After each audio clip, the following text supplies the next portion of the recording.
Bismillahirrahmanirrahim. مسجد أصحاب الكهف Manado. Alhamdulillah. Bimbingan dari Allah Subhanahu wa taala. Hari Kamis semua libur memperingati Isra dan Mi'raj. Setiap tahun orang dengar kisah Isra dan Mi'raj. Isra itu berjalan di waktu malam. Isra. Yang diperjalankan adalah baginda Rasulullah sallallahu alaihi wasallam dari Masjidil Haram ke Masjidil Aqsa. Ibu-ibu so paham ini. Masjidil Haram adanya di Mekah, Ka'bah. Masjidil Aqsa ada di Palestina. Dulu belum ada Masjid Nabawi. Jadi masjid yang suci dua, Masjidil Haram dan Masjidil Aqsa. Nanti setelah Rasulullah hijrah ke Madinah, barulah ada Masjid Nabawi, Masjid Nabi Muhammad sallallahu alaihi wasallam. Jadi sebelum adanya Masjid Nabawi, Allah sebutkan minal Masjidil Haram ilal Masjidil Aqsa. Dua-dua masjid yang suci penuh dengan keberkahan. Kemudian Mi'raj. Mi'raj dari Masjidil Aqsa ke Sidratul Muntaha. Rasulullah sallallahu alaihi wasallam mendapatkan pesan melaksanakan ibadah sholat 5 waktu. Nah itu inti dari Isra dan Mi'raj. Cuma yang orang kadang-kadang lupa dibahas, mungkin karena peringatan Isra dan Mi'raj, tidak sempat dibahas tentang sholat khusyuk. Sholat khusyuk. Jadi orang diingatkan, Rasulullah menghadap Allah diperintahkan sholat 50 waktu. Wah, kemudian dapat keringanan, akhirnya menjadi 5 waktu. Dalam Isra Mi'raj disampaikan begitu. Nah, sore hari ini PR torang ini yang terbanyak adalah susah sekali torang sholat khusyuk. Yang susah sholat khusyuk. Kalau sholat, semua orang bisa sholat. Gerakan sholat boleh, bacaan sholat boleh, tapi khusyuk susah. Dari takbir pertama Allahu Akbar sampai salam, itu kalau DP ukuran 100%, kalau betul semua itu 100%, khusyuk dari takbir sampai salam 100%. Kira-kira ibu-ibu sholat khusyuk itu berapa persen? Dari salam sampai, dari takbir sampai salam. Jadi kalau dari takbir sampai salam itu 100% khusyuk, ibu-ibu khusyuk itu berapa persen? Berapa persen? Boleh 90%? Enggak.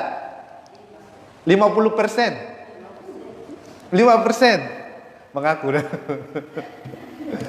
Jangankan orang dari takbir, baru mau niat usolli saja orang so bingung-bingung. Usolli fal maghrib salasa kah apa arba'ain. Baru niat saja sudah bingung-bingung. Apalagi masuk DP dengar imam membaca loh. Lama ini meruku. So banyak DP gangguan.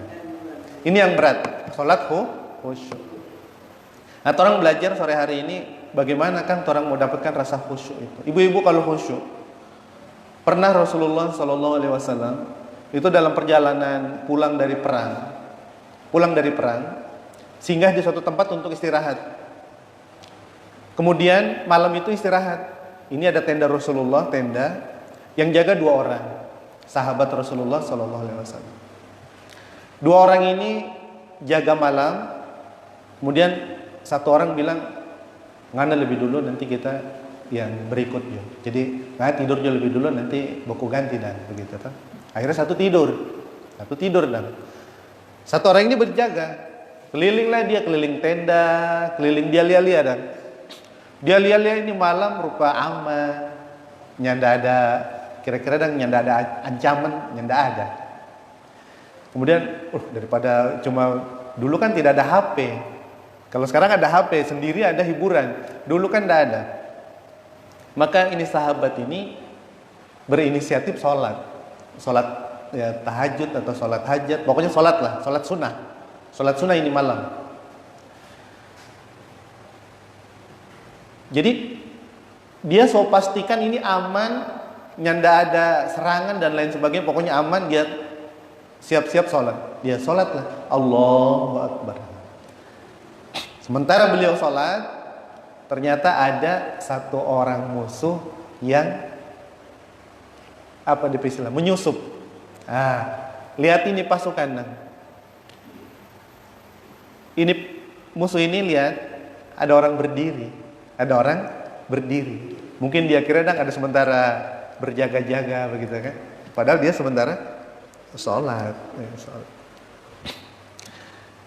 Mungkin musuh ini kira cuma satu orang ini. Dia panah satu orang ini. Karena DP orangnya bergerak, ya kena. Dipanah kan berdiri yang kena. Pak, ibu-ibu, ini orang yang sedang sholat, dipanah. Nyanda berhenti DP sholat. Asyik dia. Dia tetap saja sholat. Ibu-ibu kira-kira mampu? Dia bukan sholat wajib, sholat sunnah. Sholat sunnah itu, kalau orang sholat, orang mama ada panggil 4 orang, panggil, sholat sunnah ini langsung boleh, langsung batal. Memenuhi panggilan orang tua lebih dulu, padahal sedang sholat. Kalau sholat sunnah, kalau sholat wajib, kode saja, kode misalnya ibu sholat, itu lanjut. Itu dipanah 1 kali bu, kena, ndak batal. Dia masih saja sholat, asik begitu. Padahal ini sudah ada panah 1. Ini musuh panah ulang 1 kali lagi, kena lagi, dan tidak membatalkan DP sholat. Itu kira-kira gambaran khusyuk. Gambaran khusyuk tuh, orang ingin tahu apakah dia tidak merasakan sakit atau dia merasakan sakit tapi dia tidak peduli karena dia sedang menghadap Allah Subhanahu wa ta'ala. Nah, ketika so panah 2 kali, mungkin DP darah so banyak keluar, lome, dia jatuh rubuh. Dia kasih bangun DP teman ini yang tidur lebih dulu. Bangun. Ini ada penjahat, ada musuh datang. Kenapa so kena panah 2? Ini teman ini langsung bilang, kenapa kok baru bilang? Nanti 2 so bilang. Ini kalau dia bilang begini, ini yang luar biasa. Kalau saya tidak khawatir keselamatan Rasulullah, saya mungkin tidak membatalkan sholat. Jadi yang dia pikir keselamatan Rasulullah Sallallahu Alaihi Wasallam, tak ingat kalau dia sedang jaga Rasul, dia batalkan itu sholat. Mungkin kalau dia tidak ingat sedang jaga, dia lanjut sholat. Jadi kira-kira gambaran khusyuk ibu-ibu seperti itu. Jadi dia menikmati sholat, tapi dia dengan apa yang terjadi pada badan, darah berlumuran, mungkin sakit tapi dia tidak, apa kan mau bilang kan? Ya pokoknya khusyuk begitu. Dia fokus dan terus melaksanakan ibadah karena dia sudah merasakan manisnya sholat. Nah, ini yang orang cari sore hari ini. Kira-kira khusyuk boleh orang dapat atau enggak? Orang awam sama dengan orang ini, bukan sahabat Rasulullah, bukan orang yang DP takwa tinggi. Kira-kira orang mau dapat khusyuk enggak? Boleh mau dapat khusyuk enggak kira-kira? Ibu-ibu pengalaman hidup dari akil balik sampai umur sekarang, so pernah sholat khusyuk? So pernah dapat khusyuk? Atau hilang-hilang DP khusyuk? Hilang-hilang signal. Nanti dia dapat, nanti dia hilang. Lebih banyak dapat atau hilang? DP signal mau lebih banyak dapat khusyuk atau banyak gangguan? Banyak gangguan. Pasti banyak DP gangguan.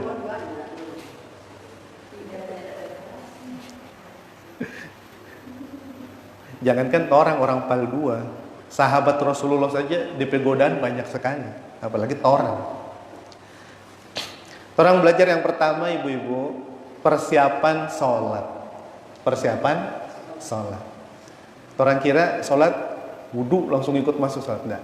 Yang pertama, mempersiapkan diri untuk sholat. Ketika azan sudah dikumandangkan,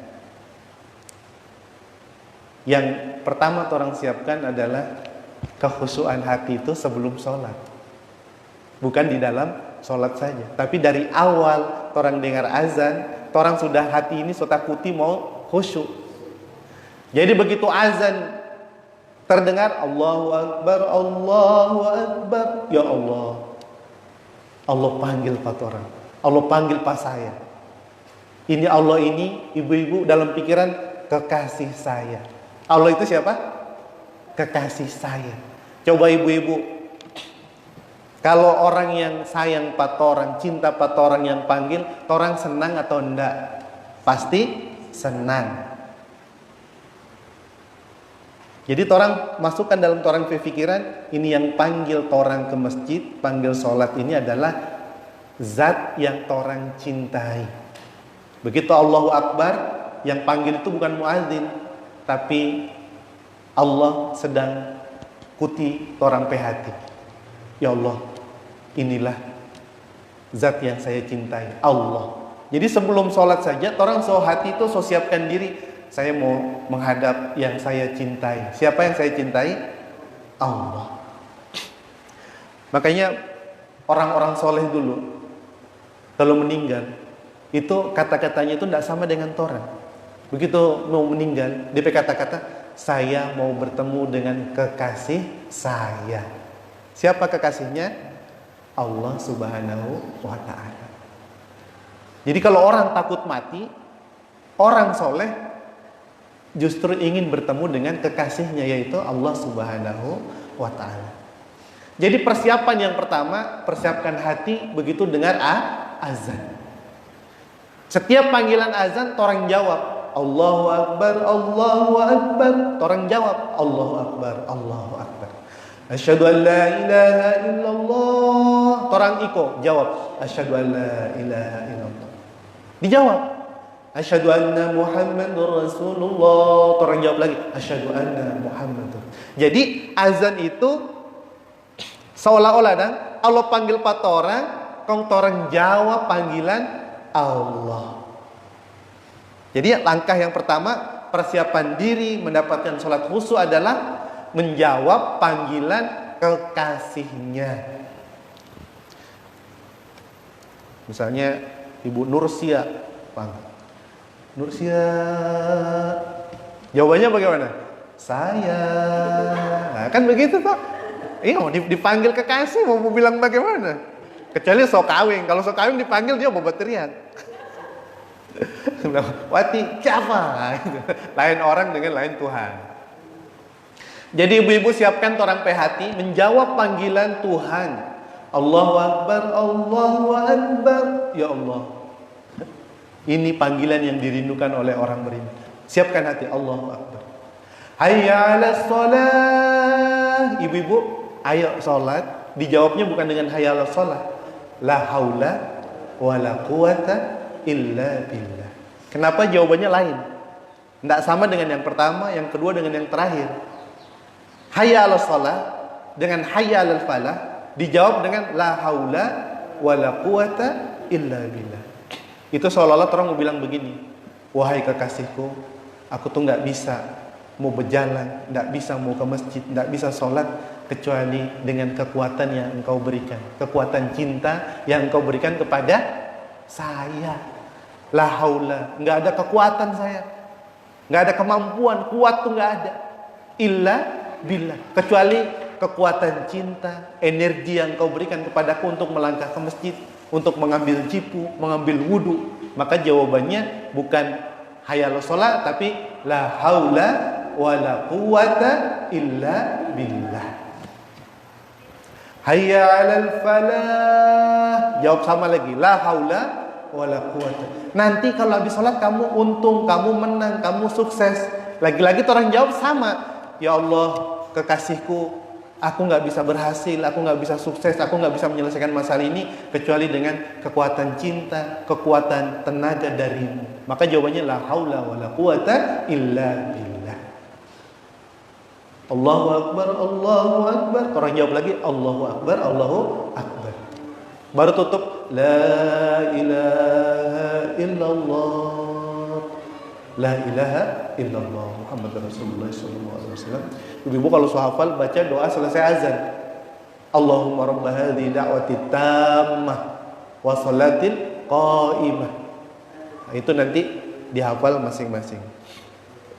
Jadi begitu dipanggil, orang berpikiran itu bukan panggilan beban.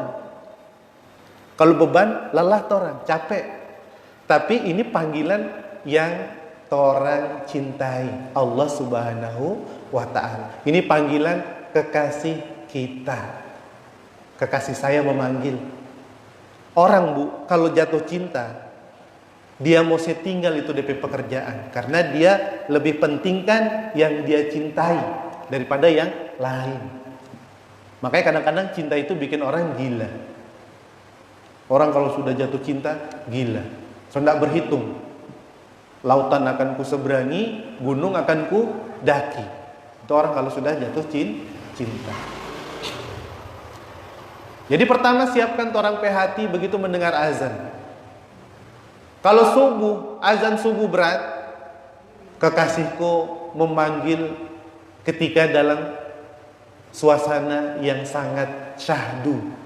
Itu kalau subuh, ibu-ibu kalau subuh, suasananya syahdu. Suasananya penuh dengan kerinduan. Kekasihku sedang memanggil aku. Subuh-subuh begini dipanggil, ya Allah. Siapa yang gak mau?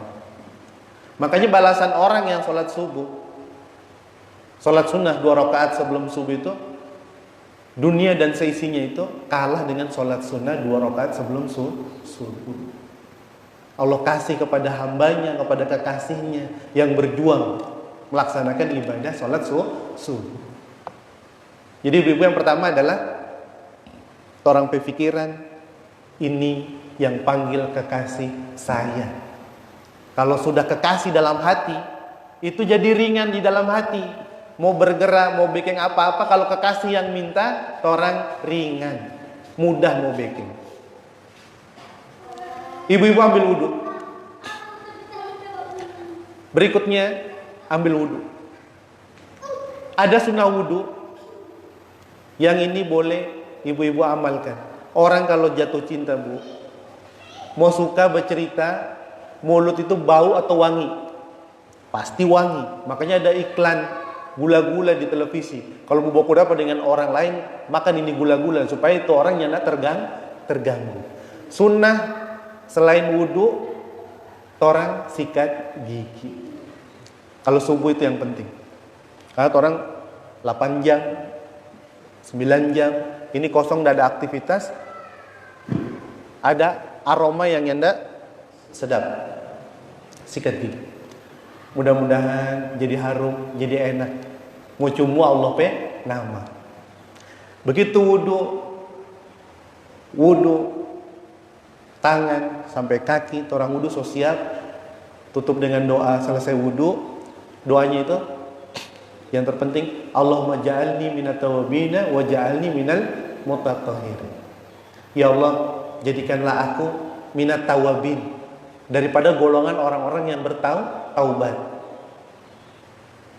Allahumma ja'alni minat tawabina wa ja'alni minal mutatahhirin, dan jadikanlah aku bahagian daripada golongan orang-orang yang senantiasa membersihkan diri. Jadi selesai baca asyhadu an la ilaha illallah wa asyhadu anna, jangan lupa Allahumma ja'alni minat tawabina wa ja'alni minal mutatahhirin.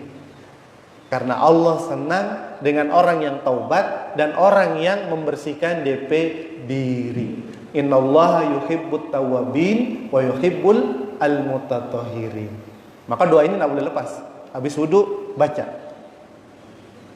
Sudah dengar azan sudah komplit, orang menjawab panggilan azan, kekasih saya memanggil dan saya menjawab.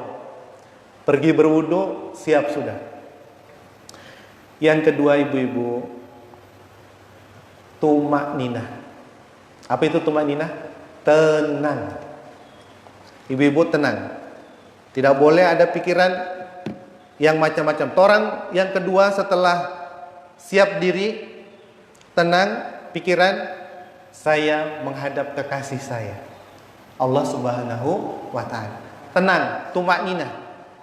Tidak boleh terburu, buru-buru. Oleh karena itu salah satu rukun sholat adalah tumakninah.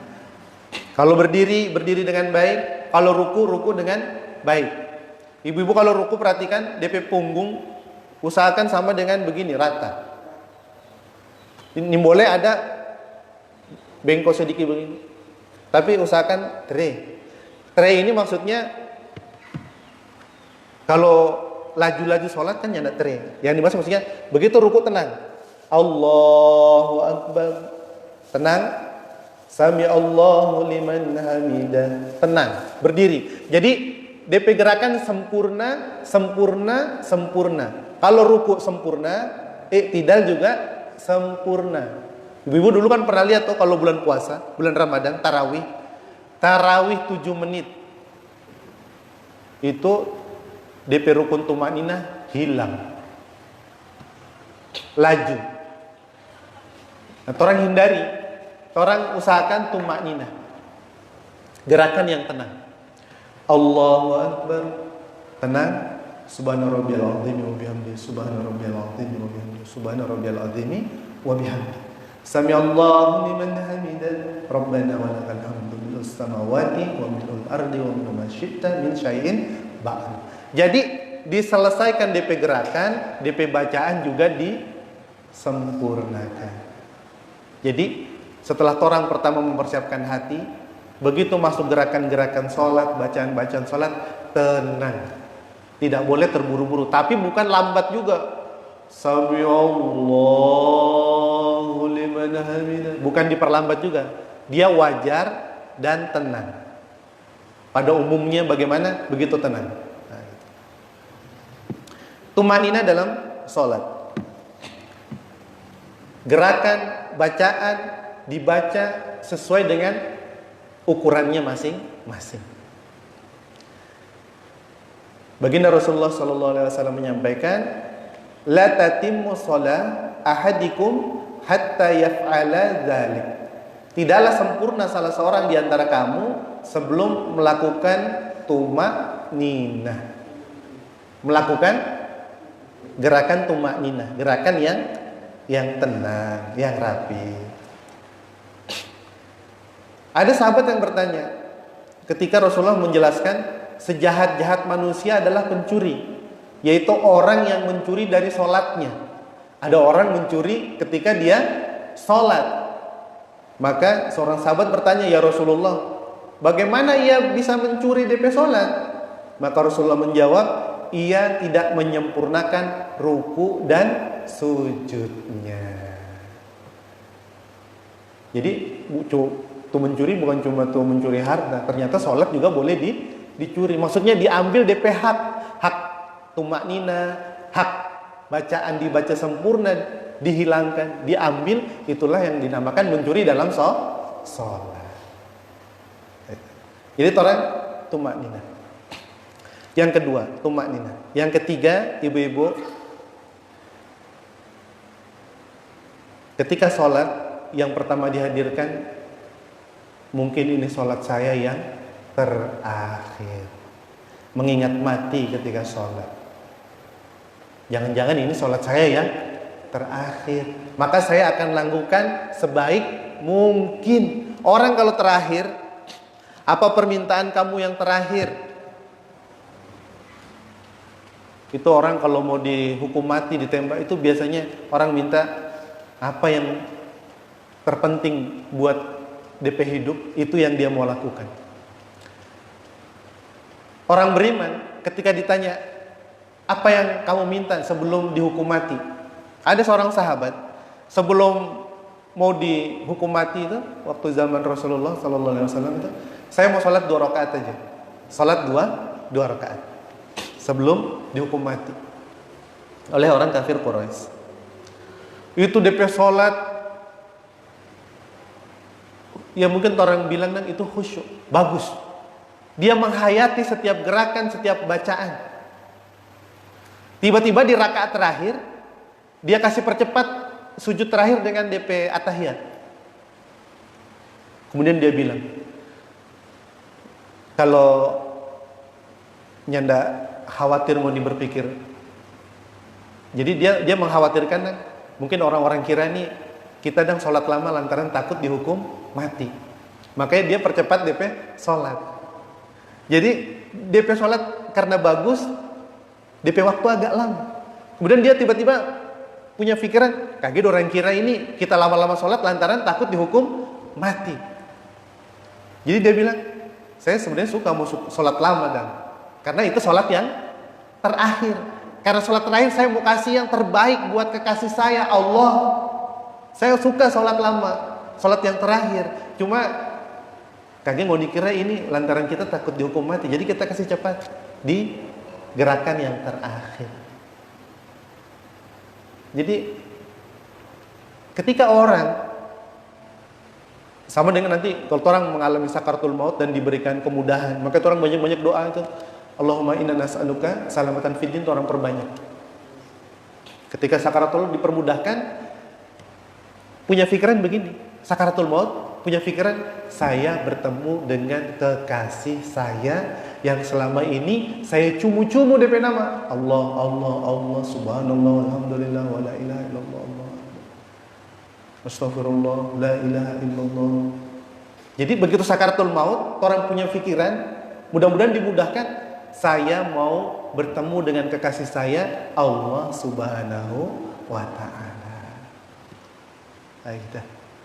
Jadi yang ketiga, langkah yang ketiga adalah mengingat jangan-jangan ini sholat yang terakhir. Karena sholat terakhir saya mau yang terbaik.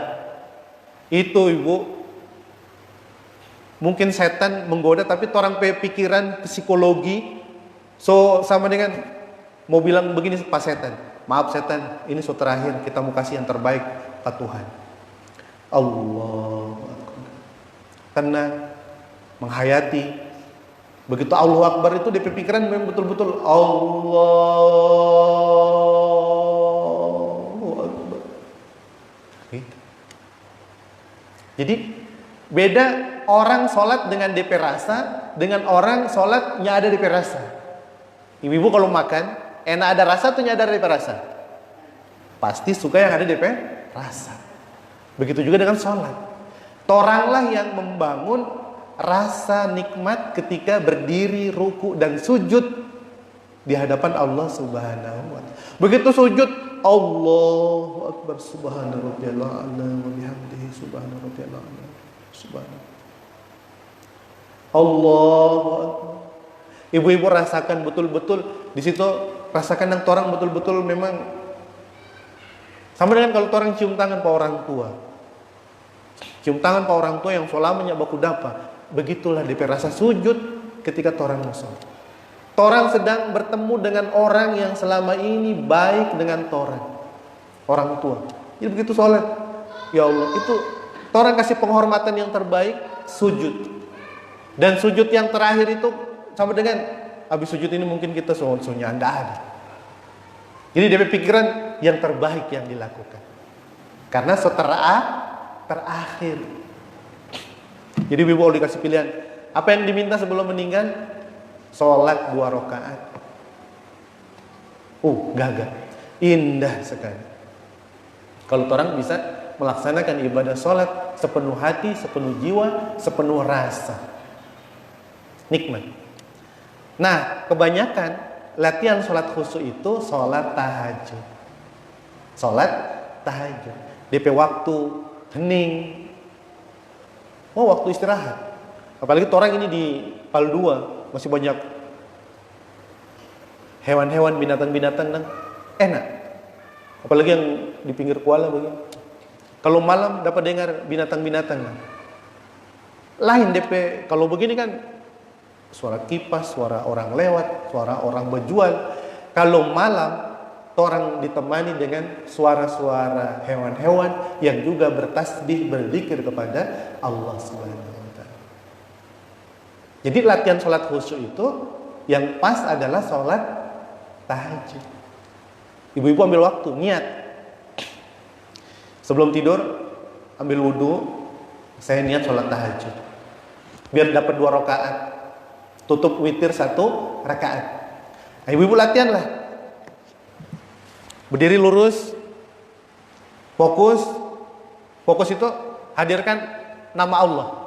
Ibu tahu kan tulisan Allah? Alif, lam, lam, ha. Jadi orang kan susah tuh mau gimana kan mau ingat Allah. Ingat saja tulisan lafaz Allah. Alif, lam, lam, ha. Kan orang ingin tahu. Jadi yang orang ingat hanya tulisan Allah. Karena itulah yang diinformasikan pada orang. Inilah lafaz Allah, Tuhan kamu, kekasih kamu. Begitu sholat, kalau orang susah mau khusyuk, minimal orang ingat itu lafaz Allah. Hadirkan dulu, siap-siap, jangan ini. Kalau so mantap baru angkat tangan. Kan sholat sendiri, bukan sholat berjamaah. Kalau sholat berjamaah lain. Ibu-ibu jangan sholat berjamaah, imam so takbir Allahu Akbar. Ibu-ibu, aduh belum mantap. Aduh belum mantap. Aduh belum mantap. Ini boleh. Karena sholat berjamaah. Jangan imam seruku Allah belum mantap. Ini boleh. Ini sholat sendiri. Kalau sholat sendiri, ibu-ibu dapat rasa semantap ini, tarik. Allahu Akbar. So rasa-rasa mau mati, angkat itu dia. Allah. Ya Allah. Lain. Saya dulu punya pengalaman itu bukan di sholat tahajud. Jadi tahun 2000 sekitar 2003 2004 saya naik gunung itu orang turun dari atas gunung sampai di bawah maghrib. Jadi habis subuh dari perjalanan ibu-ibu kira-kira dari jam 5 subuh 5 pagi orang sampai di tempat pos terakhir pulang maghrib. Kira-kira ya berapa jam itu kan? Dari jam 5 subuh sampai jam 6 12 jam kan? Jam 5 pagi sampai jam 6 12 kan, kurang lebih 12 jam. Kalau torang berhenti maka torang tambalat. Jadi torang tidak berhenti. Qadarullah jam-jam zuhur hujan. Karena orang dalam perjalanan, orang jamak DP sholat. Orang belum sholat zuhur karena hujan. Orang kira nanti mau berhenti hujan baru orang sholat. Orang jalan terus sholatlah ini. Jadi dari jam 5 sampai jam 12 aja 6 jam. Sholatlah itu.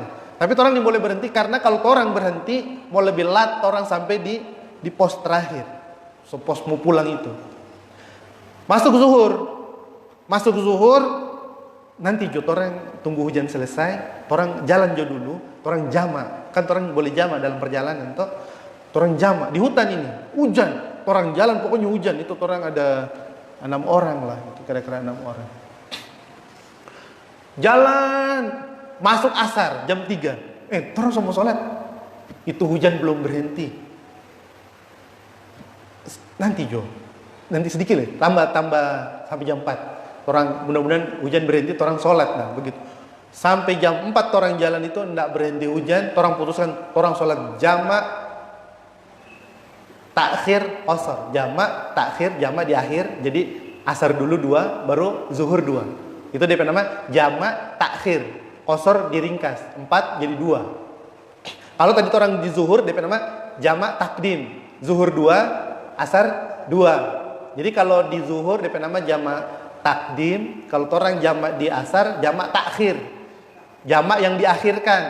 Jadi orang asar dulu baru 2, asar 2, baru zuhur 2. Dibalik. Jadi yang punya tuan rumah itu kan asar. Jadi orang salat asar dulu 2, baru setelah salam orang berdiri ulang 2 untuk salat zuhur.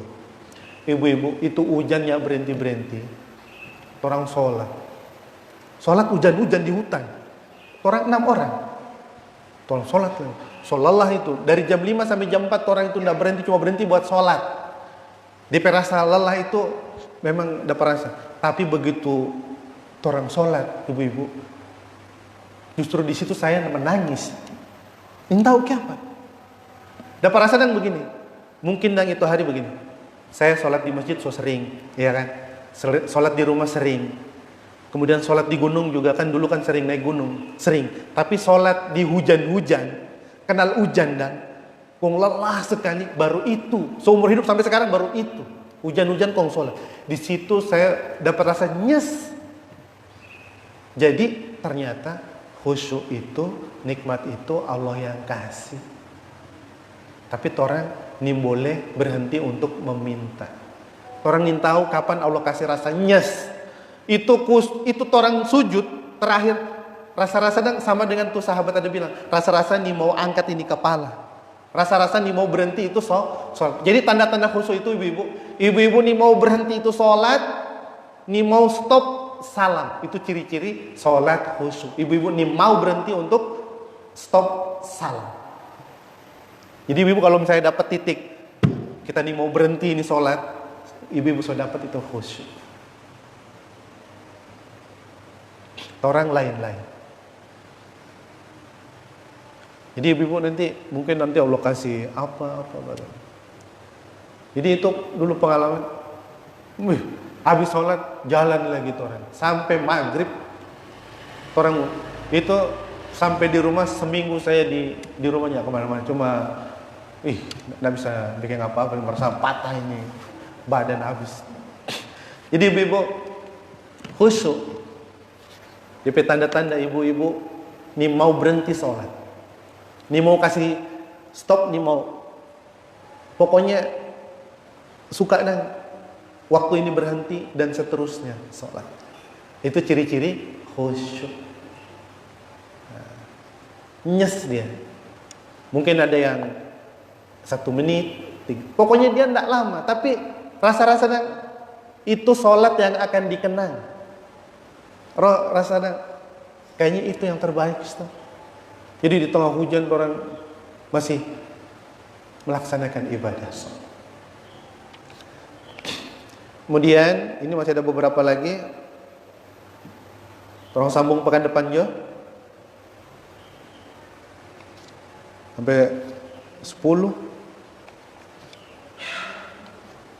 Sampai 10 ini baru 3. Pekan depan insyaallah. Pokoknya terakhir mengingat mati dalam sholat. Jangan-jangan ini sholat terakhir. Nanti ibu-ibu kan ada HP sekarang. Saya baca ini kiat sholat khusyuk, ada di buku. Nanti kalau ibu-ibu kan suka yang praktis, ibu-ibu ketik saja di YouTube cara sholat khusyuk, dapatkan sholat khusyuk. Jangan sampai orang seumur segini belum dapat rasa khusyuk. Kalau sudah pernah dapat rasa khusyuk, itu sama dengan orang yang ketagihan. Cari lagi. Sesuka, secocok. Itulah yang membuat orang istiqomah melaksanakan ibadah sholat.